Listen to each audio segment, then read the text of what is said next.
তীব্র তাপদাহে সৃষ্ট সংকটে দেশব্যাপী শীতল পানীয় শরবত বিতরণ কর্মসূচি পালন করেছে ইসলামী ছাত্র আন্দোলন বাংলাদেশের নেতৃবৃন্দরা। ইসলামী ছাত্র আন্দোলন বাংলাদেশ ভোলা জেলা উত্তর শাখার উদ্যোগে ঠান্ডা মাঠা বিতরণী অনুষ্ঠান অনুষ্ঠিত হয়েছে। বুধবার তীব্র তাপদাহের কারণে ইসলামী ছাত্র আন্দোলন বাংলাদেশের কেন্দ্রীয় কর্মসূচির অংশ হিসেবে ভোলা জেলা উত্তর শাখার উদ্যোগে খাঁটি দুধ ও মধু এবং অন্যান্য উপাদান দিয়ে তৈরি ঠান্ডা মাঠা ভোলা সদর নতুন বাজার ও সদর রোডে বিতরণ করা হয়েছে। সারাদিন প্রচণ্ড গরম, ইসলামী আন্দোলন থেকে যে শরবতের ব্যবস্থা করেছে এই জন্য আমরা খুব ধন্যবাদ তাদেরকে। ইসলামী ছাত্র আন্দোলন বাংলাদেশ কেন্দ্রীয় কর্মসূচি দিয়েছে যে গরম চলতেছে, এই গরমের ভিতরে মানুষ হিট স্ট্রোক নামক একটি রোগে আক্রান্ত হচ্ছে। এখানে অনেক মানুষ মারা যাচ্ছে এবং বিশেষ করে শ্রমিক লেভেলের মানুষদের খুব কষ্ট হচ্ছে।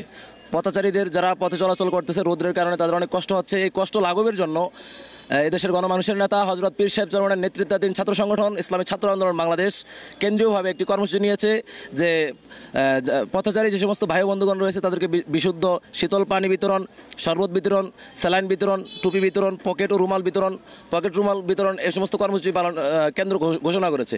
তারই ধারাবাহিকতায় কেন্দ্রের কর্মসূচির অংশ বিশেষ ইসলামী ছাত্র আন্দোলন বাংলাদেশ ভোলা জেলা উত্তর আজকে কর্মসূচি হাতে নিয়েছে।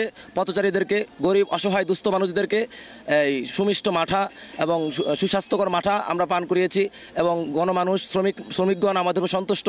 পীর সাহেব চরমনের সালাম পেয়ে তারা খুব খুশি এবং ইসলামী ছাত্র আন্দোলনের কার্যক্রমে তারা খুব সন্তুষ্ট। আমরা তাদের জন্য করতে পেরেছি, এটাও আমাদের জন্য সন্তুষ্ট। এ সময় ইসলামী ছাত্র আন্দোলন বাংলাদেশ ভোলা জেলা উত্তর শাখার সভাপতি মোহাম্মদ আবু জাফরের নেতৃত্বে উপস্থিত ছিলেন সহসভাপতি মোহাম্মদ মাহমুদুল হাসান, সাধারণ সম্পাদক মোহাম্মদ হাবিবুর রহমান। ইসলামী ছাত্র আন্দোলন বাংলাদেশ ভোলা জেলা উত্তর আজকে তীব্র রৌদ্র তীব্র যে তাপদাহের কারণে আজকে বাংলাদেশে যে আমরা দেখতেছি হিট স্ট্রোক নামে একটা যে রোগ আক্রান্ত হয়ে মানুষ মারা যাচ্ছে, তারই প্রেক্ষিতে আমরা ইসলামী ছাত্র আন্দোলন উদ্যোগ নিয়েছি যে আজকে মানুষের জন্য রৌদ্রের ভিতরে মানুষ যে ঠান্ডা শরবতে এমনকি ঠান্ডা মাঠা যেটা দুধ এবং মধুর অন্যান্য উপাদানের সঙ্গে মিশিয়ে তৈরি করা হয়, এটা অত্যন্ত সুস্বাস্থ্যকর।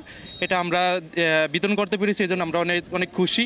এমনকি যারা পেয়েছেন তারা অত্যন্ত খুশি। ইসলামী ছাত্র আন্দোলনকে ধন্যবাদ জানিয়েছেন। দাওয়া সম্পাদক মোহাম্মদ হুসাইন আহমেদ, তথ্য গবেষণা ও প্রচার সম্পাদক মোহাম্মদ জুবায়ের, বিশ্ববিদ্যালয় সম্পাদক হুসাইন আহমেদ শাহিন ও ভোলা শহর শাখার সহসভাপতি মোহাম্মদ জুবায়ের সহ আরও অনেকে। পেয়ার ইসলাম নুরুদ্দিন, স্বাধীন ৭১ ভোলা।